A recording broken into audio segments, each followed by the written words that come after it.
And we're back here with Under the Sombrero with our favorite Mexican friend. I'm that guy. I'm totally sure I'm that guy. You're totally that guy. You're totally right. And we're totally here on another late night, probably going to be pushing midnight by the time we finish this episode, but that's okay because we're really happy where this podcast is going and everything. So here we are with another episode. Yes, and with another new episode, a really good episode. I think that's one was really good. So I'm so happy for that. Yeah, none of us want to wait any longer because you didn't answer my question last week. So that would be one of the main discussions of topic today. Are you angry because I didn't ask your question? Maybe I'm salty a little bit. I'm not going to tell you either way. Sorry, my We got to friend. do it for the people. Maybe the people are salty too. Yeah, but we didn't have enough time. So According to who? according to a friend You. of mine. What? Your closet behind you? No, Or no, no. Our producer, he said, no, guys, you have no time. Fernando has never said that we never have enough time or don't have enough time. No hard feelings, but we are here to continue There are that. hard feelings. We are here to continue that conversation. Okay, I like it. Then let's get into episode 13 today. Bringing you Under the Sombrero from the eyes of an American and a Mexican sharing a fresh perspective of Mexico. Yeah. Well, I remember last episode we were talking about street food, and it's likely that we needed more time to continue what we were saying. And here we have some dog facts, as always. Yeah, I think you are in charge of like a dog shelter or something. It's without fail with you. Yeah, I haven't said that, but all you guys now you know where I live and who I am. At least you're helping out the community, even though you're lying straight through your teeth right now. We all know that you don't own a dog shelter, but very well. Liar, liar, pants on fire. Okay, but I think Okay. this is what it Exposed. is. But we're gonna talk a little bit about food or street food, and I believe that street food here in Mexico is completely special because it's made with local ingredients. Some minutes ago, we were talking a little bit about this, but we're gonna continue talking about street food and some ingredients or some stuff that is used in the Mexican cuisine. And for instance, with tlacochifangas, chili or chile, fava beans, mushrooms, and cactus. Obviously, beans. And a lot of corn, but also a lot of other special things.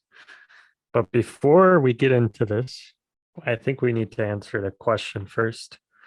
So, is it cheaper to eat at home, eating breakfast, or eating on the street? Well, I want to say that some part of Mexican population, they prepare their own meals. Mhm. I guess that when you prepare your own food, it's cheaper than when you buy something in the street. But Mhm. as we all know, you must pay attention at different factors, like, I mean, time, money, and the quality of ingredients. And in my particular case, there are some seasons when I like waking up early in the morning and preparing my breakfast. And at this point, I have no idea of what percentage of people do the same. Mhm. You're a pretty simple man when it comes to breakfast, no? Would you say you eat a pretty simple breakfast? Would you say it's less food than the majority of your people, or what do you usually eat in terms of breakfast? Are you a normal Mexican? I don't know if I am. Maybe, maybe not. Maybe not. I don't know by any means, but I usually have a plate or a dish of fruit, maybe banana, papaya, Mhm.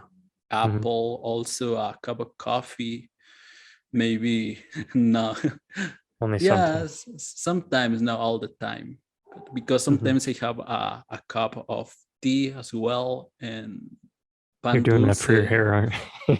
sweet bread. I know you don't want to answer that. That's okay. Yep, pan de dulce. Okay, yes, that's Uh-huh. all I have usually in the morning. So, sometimes that's when I'm home, but sometimes I go to work, and at my work I had my breakfast at maybe some tacos in the morning. I mean, you live on your own. How's your breakfast change from growing up with your family? Like, what did you normally eat as like a family in the morning? Was it a heavier breakfast or was it something simple like this? No, when I was with my family, I had a big breakfast because my family, my dad or my mom, they prepared food in a day before, and so the Hmm. next day I ate the main dish that they prepared the day before, and also my plate of fruit, and also Of course. an atole or maybe a cup of coffee and something else. It was completely different. Now I live by myself. I'm a bit lazy. I'm a lazy guy, so You said it, I didn't. I think that's the reason.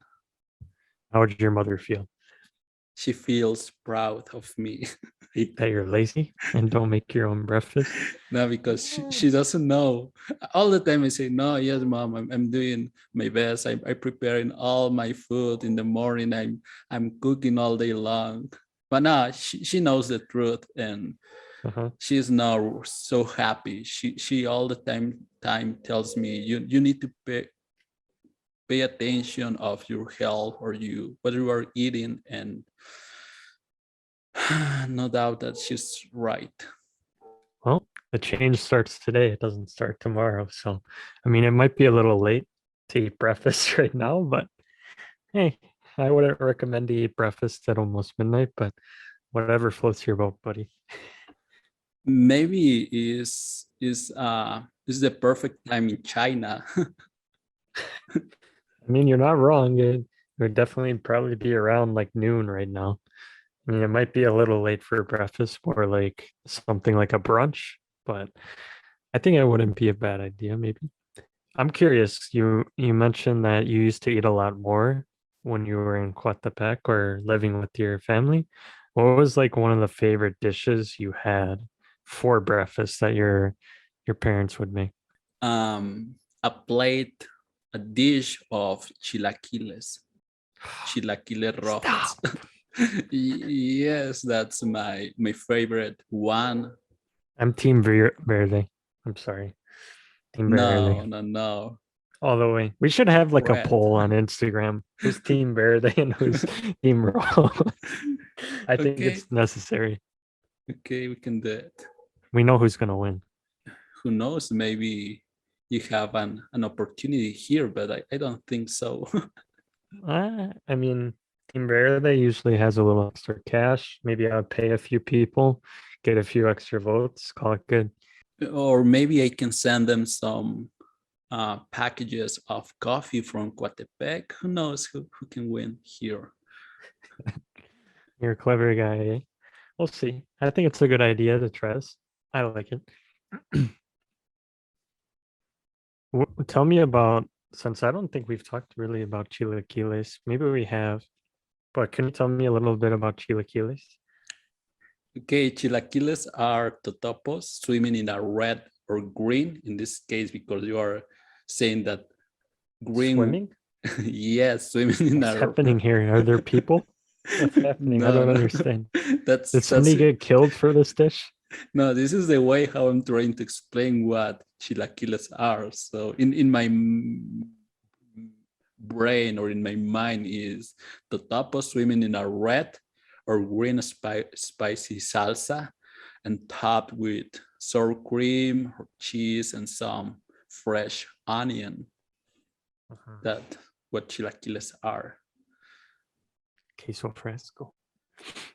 Yes, queso fresco, cheese. Hmm. And what kind of meat, or do you prefer it with meat or without, or doesn't matter to you?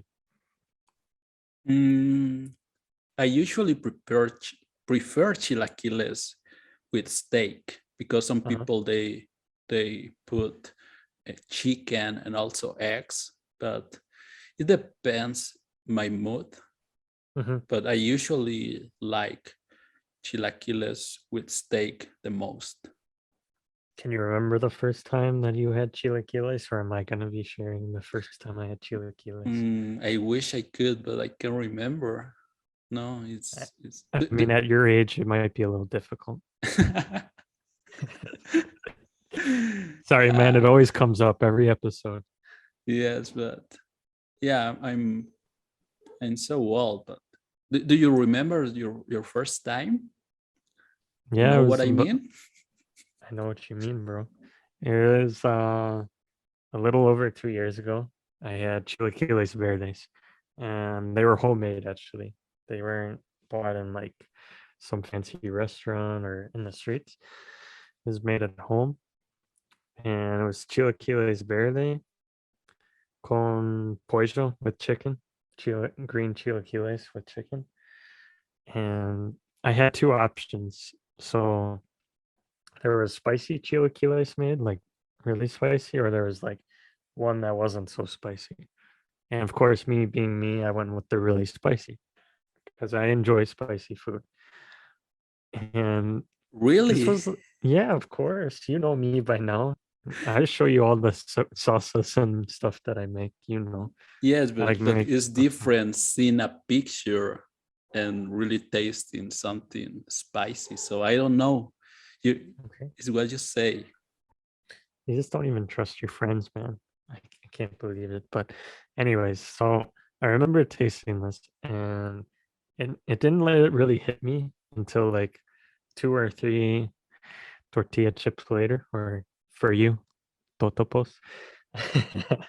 And it just started getting hotter and hotter and hotter. I could feel like my nose like running and my eyes like watering, but I'm like, no, I'm gonna finish this because this is so delicious. So I mean, it was like for you, how you told me, like there's spicy food that's really spicy, but it's like pleasurable. It tastes really good to eat, and you want to keep eating it. Probably not the best for your stomach, but it's so good that you want to kind of keep eating it and eating it if you can tolerate it. But again, maybe not the smartest thing, but definitely worth it. I wouldn't do it all the time, but I love me some chilaquiles verdes. Okay, that's it's a good story that I didn't know, or I can't remember if you shared that one in the past. I mean, I've had chilaquiles verdes probably 4 times, I think, when I was in Mexico. That was probably one of my favorite dishes, honestly. I just love the simplicity of it, and the flavor of it is so good. So it's something that I don't know. It's just something that's really enjoyable. And I think, like you said, you can have it for breakfast, and you can even have it at other times of the day. Like, as you guys say, guys don't really say lunch in Spanish. It would be like the meal in the afternoon at like 2 or 3 o'clock, maybe 4 o'clock, depending on the person. Okay, here in Mexico, it's really usual that people we have chilaquiles in the morning. Hmm. If you are walking down, walking in the city, you can at in the evening or at night you can't find chilaquiles. It's a bit difficult. Hmm. Mhm. Maybe at home, as you said that you had your first chilaquiles verdes, is Hmm. probably more common. Hmm. I mean, there's no rules when it comes to eating inside, that's for sure, at your home. I mean, you could have waffles for dinner if you want. It's up to you. But no, that's true. That's true. That's good to know. Appreciate that. What's the next thing that you want to talk about? I think it was something that you ate last week, no? Last week, what did I eat? It starts with a B. With a bill. Starts with the letter B. Come on, man. It's de Hidalgo. the Hidalgo maybe is, I know what it is. It's barbacoa. Of I think course, is man. the most iconic food of the state of Mexico and also the state of Hidalgo. And Mhm, this particular um, meat or this dish is made from sheep. mhm. Yes. Sorry, go ahead. No, no, sorry. I hate to interrupt you. No, no, go ahead, go ahead. I think Saturdays and Sundays are the best days to get barbacoa because people from nearby countryside come into the city to sell their homemade product. So that's Mhm. the flavor is really great. I love barbacoa. When I was living in Coatepec, I didn't eat barbacoa with my family because my dad he said that barbacoa from that place that wasn't really good. But being here in Mexico City because it's a little bit close to the state of Mexico and also the state of Hidalgo, Mhm. we can find some places, good places, when you can have real barbacoa.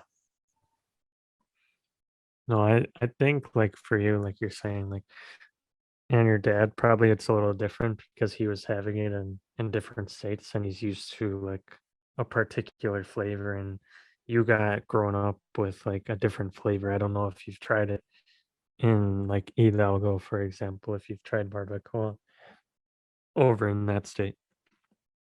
Yes, yes. Sometime in the past, I the idea it wasn't going to Hidalgo to have barbacoa, but it turned Mhm. out that we were there and it was a requirement because we were in the state of Hidalgo and it's really great in that place. Would you say there's a difference in like the flavors and everything and the quality of flavors in Hidalgo versus like Mexico City? Yes, flavor. There's something different. Also Maybe the like the texture. recipe or ingredient? Okay, go ahead. Yeah, the texture and also because you feel when you bite barbacoa Mhm.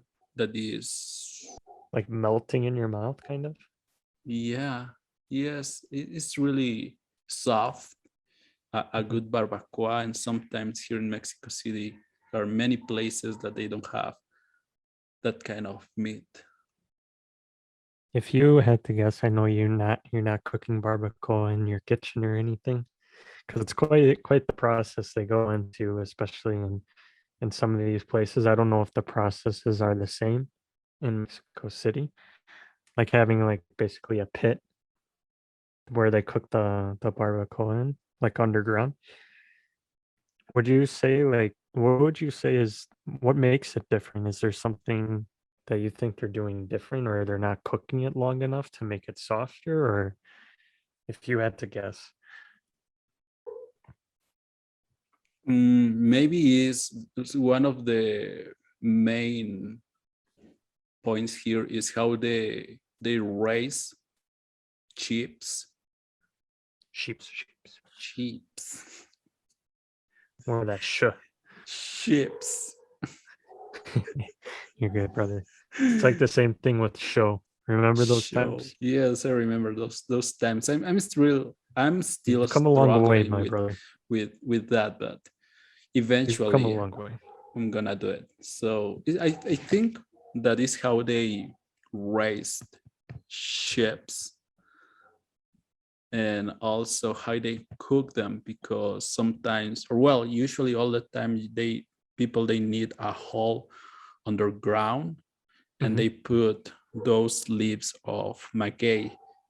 Hmm. But some people in the city they don't do the same. They use pots instead of a hole underground, so that Hmm. gives a different flavor, I guess. And the texture, like you're saying, I feel like it would definitely change the like integrity of the meat because the process is I mean, the process is the same, but like the steps that are taken, like having, like you're saying, like underground is different than using a pot and having these leaves and trying getting like the flavors of like the leaves and having it underground. I think changes pretty much everything about it. And I don't know how long they cook it in the pots, but I've seen videos where they're cooking the barbacoa in these pits overnight, and then they come back the next day, and then they kind of do like the Yes. unveiling of the pit, and Uh, then everybody starts coming and buying the barbacoa. they're making me angry. Angry. Hey, I don't even have this opportunity right now. You have this opportunity. It's much closer for you than it is me. It's thousands of miles away for me, but Yes. Sorry, but I don't have a pizza from Chicago here, so mm, it's hard to compare those two types of things. I don't think why? it's a fair comparison. 'Cause one time you could have like, okay, I have the craving for some tacos. And Mm-hmm. another day I have a craving for some good pizza, and I could be like, yeah, I know where to go for that pizza. And you'd be like, okay, I know where to go for those tacos. There's good taco places here, but it's not as bad as like I feel like we've talked about, and how Derek's wanted to hate on things like not trying birria here. I think you need to try it here because it is good here, and then Okay. obviously you can still really enjoy it in Mexico, but there's certain foods you can enjoy here. I don't know about nopales here. I've tried nopales here. Cactus for anybody that's wondering. Yes, Mexicans eat cactus, and it's a beautiful thing, but the flavor just changes. I don't think they travel well. I think it's too far from the source. Yeah, nopales, cactus. Uh-huh. Well, maybe it's because I'm here and I have mm, barbacoa around the corner of my house. I can say this, but maybe you are right. I don't know. Who knows? Mhm. If you're not eating barbacoa on the weekend, what are you eating normally if you buy something in the street? I don't know. Maybe some tacos de carnitas.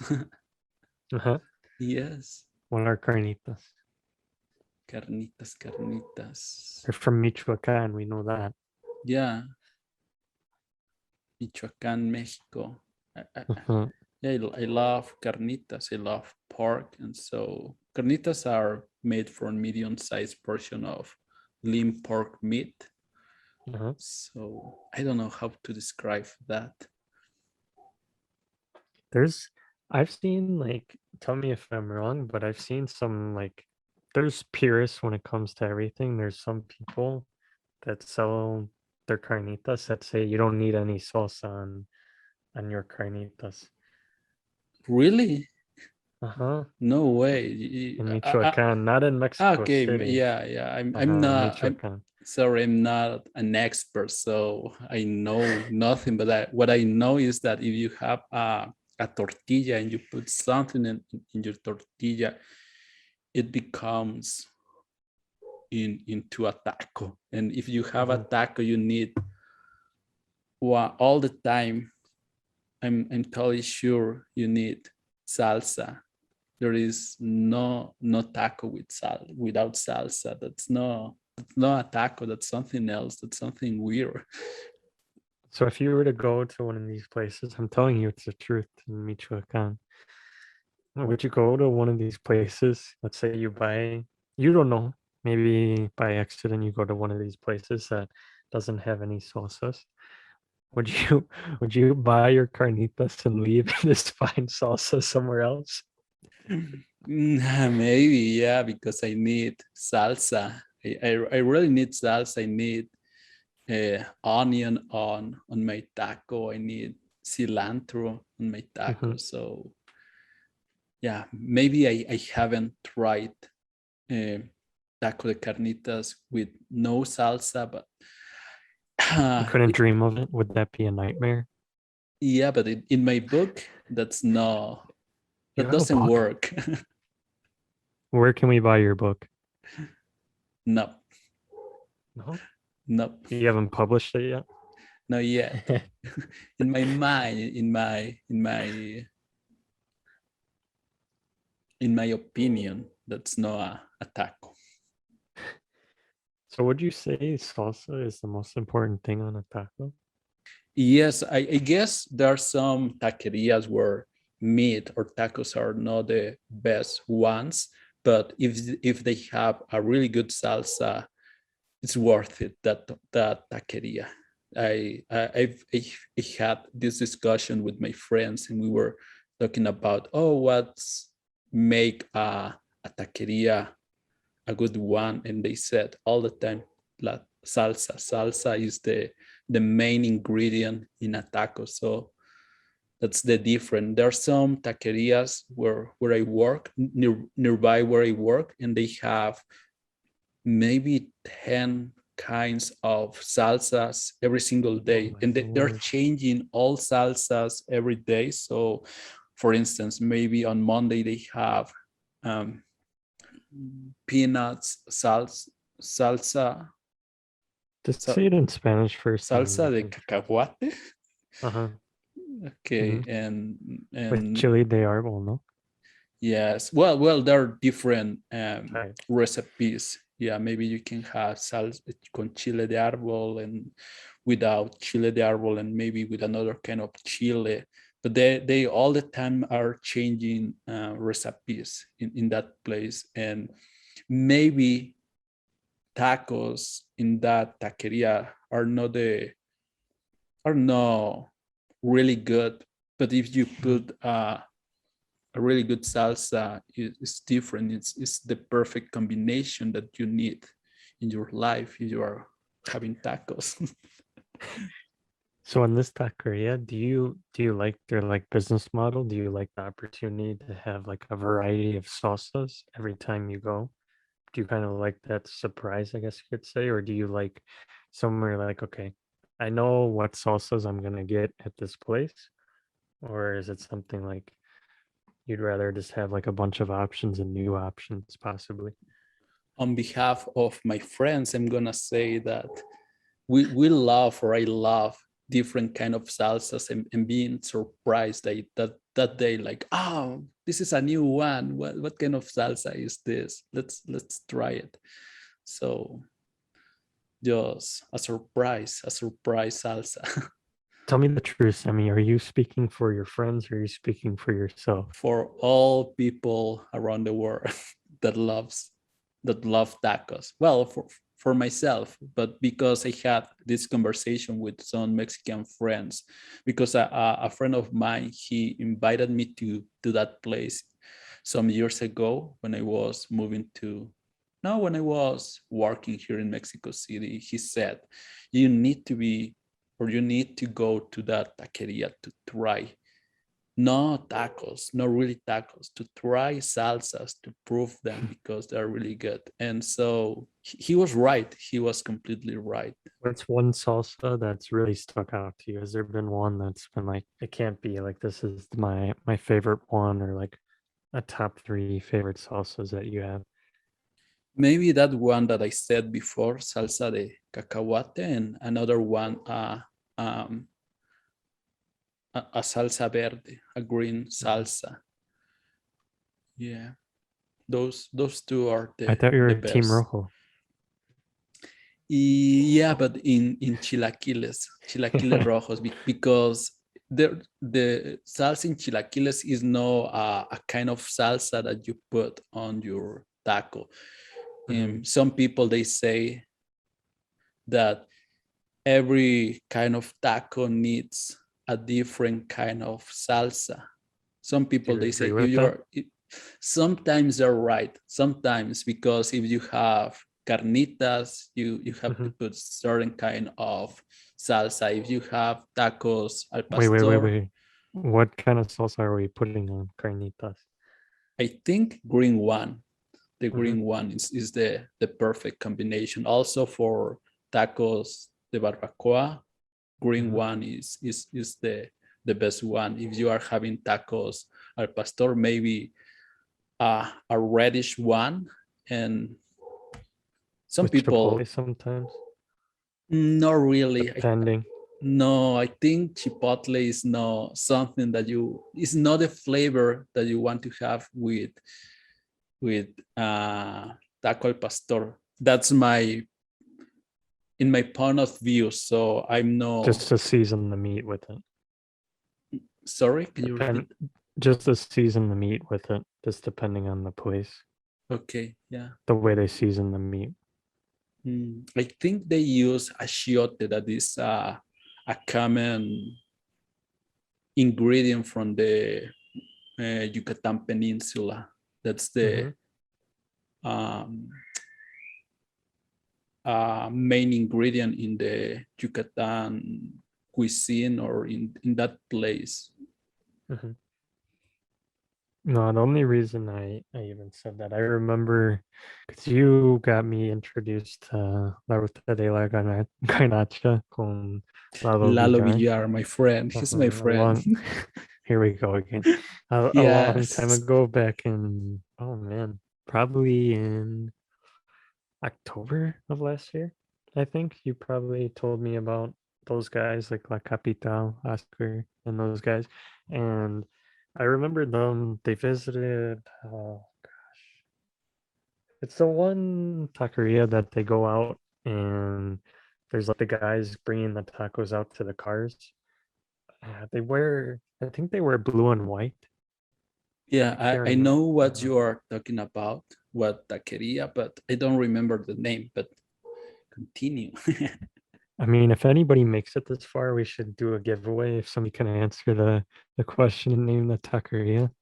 If somebody messages us, I'll throw them an Amazon gift card. We'll do that. If somebody listens to the end of this podcast episode, Yeah. we'll do a small giveaway. Yes. But no, what I'm trying to say is there was one of the salsas that they were eating, Lalo and Oscar, and Oscar commented like it was weird, like he was tasting one salsa with chipotle on their tacos al pastor that place is quite known for, amongst others that I think we don't really have time to do that in this episode. We're gonna have to dedicate an entire episode to tacos al pastor because there's a whole nother history behind that, and there's just too much to give you, and we'd rather give you guys a better viewpoint of tacos al pastor than rather to talk about it for just like 5 minutes. Yes, don't worry about it. We can talk about this in another episode. But yes, tacos al pastor. There are many taquerias of tacos al pastor here in Mexico City. And do you remember that show on Netflix about tacos? Tacos de Crónica or Yeah, Chronicles. las Crónicas del Taco. Trying to think what it would be in English. Taco Chronicles. I Okay. think. Okay, all right. I watched every episode. What do you mean? Because the other day a friend of mine, she told me that she wanted to go to a taqueria called Los Güeros, and that taqueria, They were orange, right? I think yes, they were yes, orange. Yeah. orange. Yeah, orange with white. And so we went there, and what's the name of that Did you see the taco? bald guy that's the owner? Was he there? No, Oh man. maybe not at night. I only know a little bit of the story that this guy, the bald guy I was talking about, it's the son. His father opened it a very long time ago and then handed it down to his son, and his son took over the business, the taqueria. Oh, I didn't know that, or maybe Hmm. I knew that, but I'm lost now. So Hmm. that day, for sure, that day this guy wasn't there. Uh-huh. But this is a really big taqueria, and I've never been there. Hmm. And that night I tried those tacos, and I'm sure they're really great. I think that's why that taqueria appeared in that show on Netflix. Were they your favorite or no? Maybe, yeah. Maybe. Yeah, Did they because have pineapple on them? there are another ones like El Torito is another one. Also, Los Cocuyos, and what's the other one? Los. Oof, I can remember the name. There's one really interesting one just to kind of tease people with. Sorry, probably all of our Chilangos already know this, but there's a car shop that's a car shop Okay. during the day and a taqueria at night. Yeah, yes, I know what Mhm. taqueria you are talking about. El Visitante or algo, something like that. Something like that. Hmm. Yep. I remember. There is one thing. There is one thing I want to mention before because we've talked a lot about tacos, and I want you just to touch on this real quick. I think it's quite interesting, like all the different types of taco we have. Like, there's almost no part of the animal that's not used. No, almost every type of, I mean, not every type, every like part of the animal is used. Yes.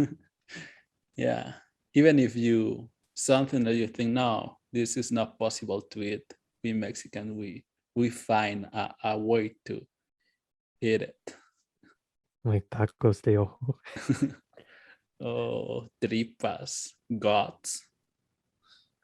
What do you think of eye tacos? Tacos de Oh, ojo. I don't know. I haven't tried it. It just sounds like a science experiment. I just don't know.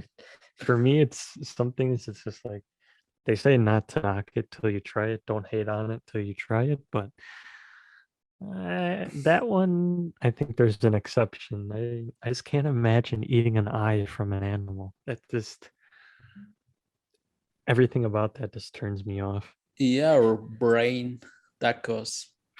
That's the I don't know. Tacos de cabeza Yeah, but sesos is in or Spanish. sesos. See, Mhm. I no. I don't think I like them. I tried them in the past, but no, it wasn't a good experience. What was the flavor like? Oh, How would so you describe it? disgusting. No, I can't. I can't do it, and I don't want to do it. You were like, guacala, Yes, las totally. palabras de un mexicano. You were Yeah, like, yuck, in the words of a Mexican. yeah. Oh No. my I don't lord. want to recall that day. It was It wa- just once.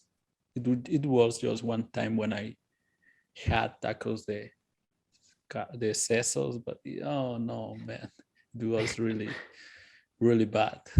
it was a one and done. It was a once in a lifetime opportunity and experience for you. No. Very well. I think we did a good job of covering a lot of topics again in this limited time. And I think that we can definitely kind of expand on this because I mean there's we've barely even made a dent. There's so much to talk about within Mexican street food and even Mexican food. And we've only touched like this little much. Very little. But Yes. is there anything else you'd like to add before we end this episode? No, I just Of want to course say not. that a really good guy who is teaching English in Italki. So guys, go there. I forgot to mention that actually. I appreciate that. But you can learn any language. You don't have to take lessons with me. You don't have to take English lessons if you don't want to. You can wait But for me. yeah, you can wait for Zemi Yeah. or you can take Chinese, Japanese, No, I can do that. I can teach them Japanese and also Italian and Chinese and what else? French, Yeah, just Spanish. Spanish. Yeah. Let's stick with Spanish first, man, and then learn your third language. Maybe you and can teach English after a point. yeah, and we're waiting. Some friends of mine because they speak Spanish and they're learning English. They are waiting for our episode in Spanish. They're really excited for that episode. We've no been given doubt. little sprinkles and everything of Spanish here and there in episodes. It's never 100% No, but episode they're in English, waiting but for a completely episode in English. They want to know about your city. They want to know about yourself. I can't talk. Soy mexicano, obviamente. Tú me dijiste que ya eres mexicano, Ah, hermano. yes. Yeah, that's You, that. you already told me that I'm Mexican and Yeah, that I'm. the story comes from a video when Mexico played against Korea in the soccer World Cup, in the Mm. World Cup, and so because thanks to the Korean team, we Mexicans keep playing in the World Cup. So Mexicans find, or some Mexicans found a Korean guy at the street, and they were like, "Hey, hermano, ya eres mexicano." I can't even imagine being there in person. That would have been hilarious to actually like be messing with this guy and having fun with him and and everything. I love the video. Yeah, that guy was like, "What's going on here? Who Yeah, are he's a those bit lost. guys?" He's a bit lost. Yeah, but I'm sure he okay. could. I'm sure he's seen the video online and he can look back at it and have a good laugh. But I already heard you want to leave. I hear that in your voice. It's Yeah. time to go. You're the one always ending these episodes now. Yes, am I that guy? For 2 weeks in a row now. Okay. Goodbye, Andrew. Goodbye, friends. Thanks for being with us tonight. Don't tell me I have to do this 2 weeks in a row. I'm Andrew. I'm Semei from Mexico. Oh, there we go. All right. Goodbye, everyone. Goodbye.